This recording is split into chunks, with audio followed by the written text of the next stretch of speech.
It's the end of human nature, isn't it? There's an important book from the last century by the Harvard biologist E.O. Wilson. It's called On Human Nature. And he talks about human nature has certain parameters. Now, there's a variation within those parameters, but he says, try to imagine a human being that decided, I'm going to be a toad, right?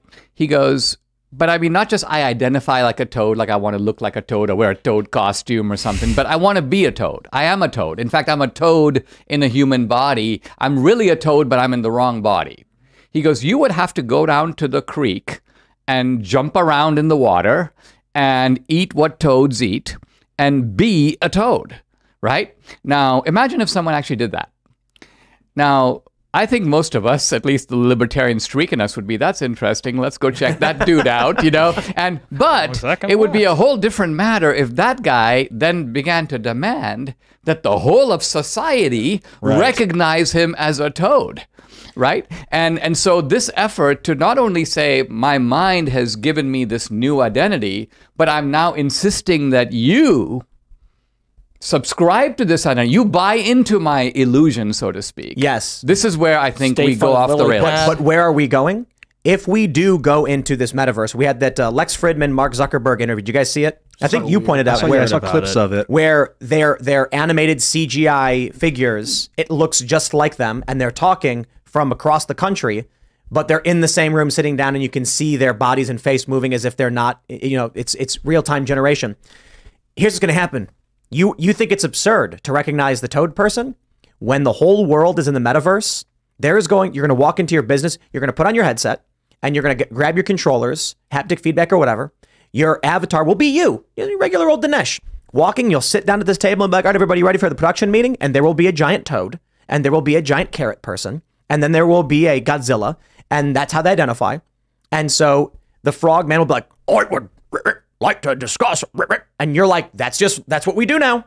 In the reality in which we operate, people are whatever they want to be. I've been continuing to remind people that if you're a human man and you identify whatever as a woman, as a brick wall, you're both a woman and a human man. You never stop becoming one. No, you're still a human man that identifies. But you as don't some other become thing. anything else. Well, you identify as something else, but you never truly stop being a human man. That's part of your experience. Yes. A human man who identifies as a carrot is still a human man who identifies as a carrot. Yeah, exactly. And you can be both. There's an imprecision here because the person who's saying that wants you to believe, even though they use the sly word identify, what they really mean is I am a woman in the wrong body. They're not saying I am imagining myself to be a woman. I'm a man who imagines myself to be a woman. What they're saying is I really am a woman, but I am, in a sense, and I've been ascribed the wrong biology, and that's why I have to undertake all these surgeries and hormones and all this stuff. This matters now, but when we are in a digital reality,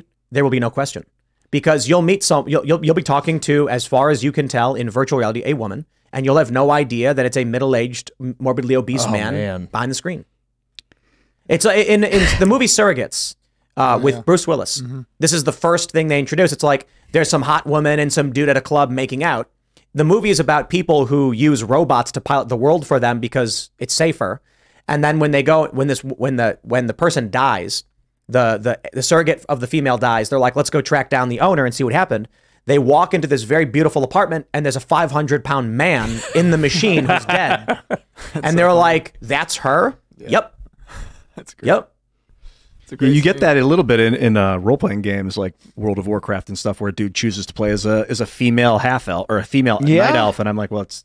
But I don't see that as the same way. It's a question of when you play with dolls, are you controlling the doll or are you becoming the doll? And everybody kind of does it differently, right? I do, yeah. I don't become the. I mean, I guess you could pretend to be. You're making the characters. You're like, hello, I'm this guy. Yeah, I'm this guy. If you're playing in World of Warcraft and you're role playing and you're like, I would like to be a half elf female or whatever. People would get married. Reality. What's that? You acknowledge it's a game and not reality because you're playing a game, right? People would get married in the game. And do you identify as your character, or is your character a thing you manipulate? Yeah, but you're right, because it was some people that was just a manipulative character. Some people, they started to identify. I think. And then maybe it's psychoactives, maybe it's like pharma drugs that are making people at 12 years old not know reality from fiction. No, I mean, it depends. Some people go into these games specifically to role play as a character that either is or is not themselves. But when I played World of Warcraft, I had like 7 different, we call them toons, and some were male and some were female. It was just like action figures. Yeah, but and then if someone asks you like, "Are you a girl?" and you're like, "Yes," that's when it goes a little crazy. But we were on, what was it, TeamSpeak, and what was the other one? Was it Vector or whatever?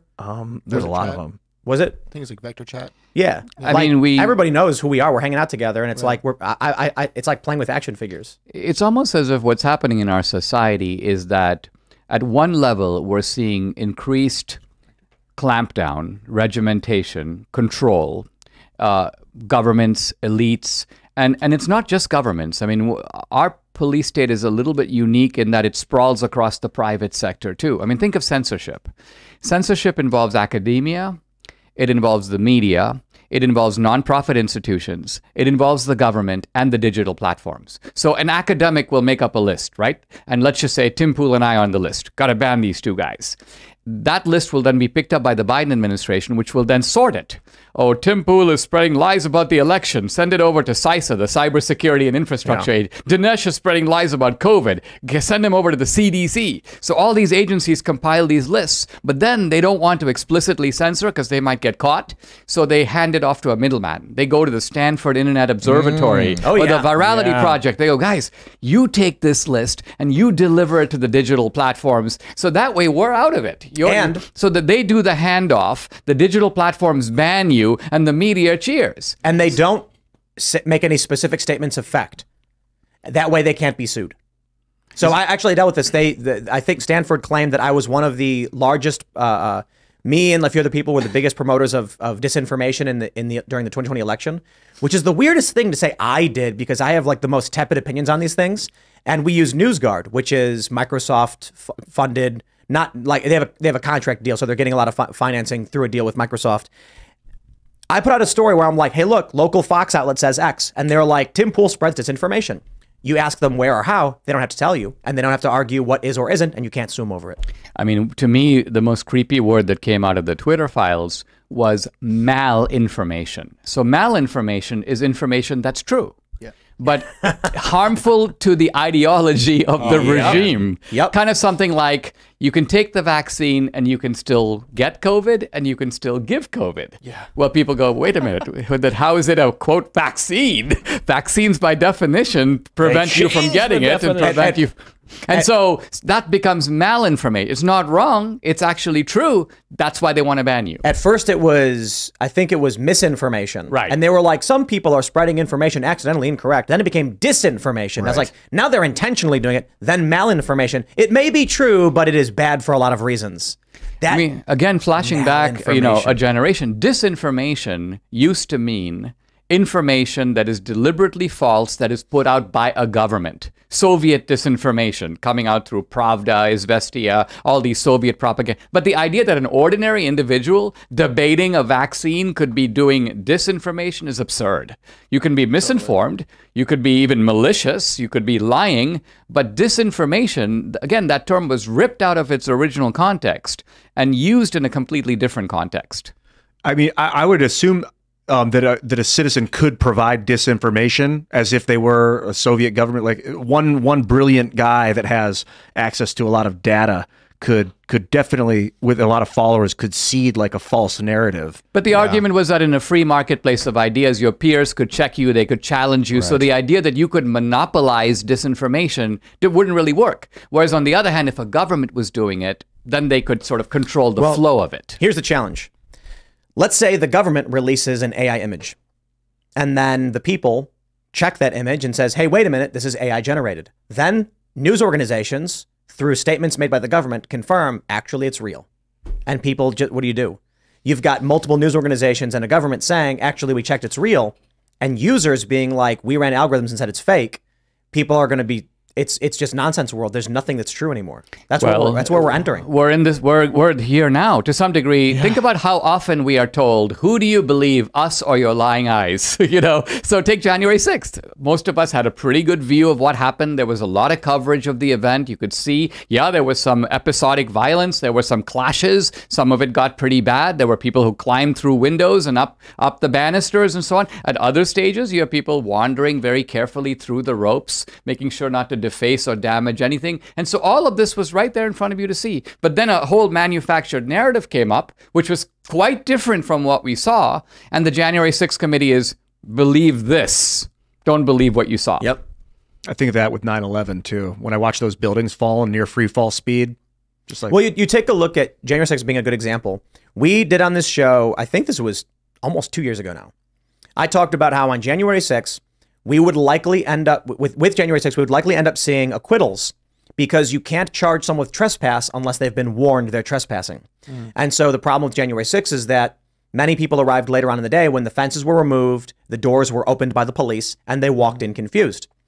The Young Turks, particularly Cenk Uygur, made a clip insulting me, saying that's the stupidest argument ever. Tim Pool's a moron, as if these people are fighting with police and walking over broken glass and don't know they're trespassing.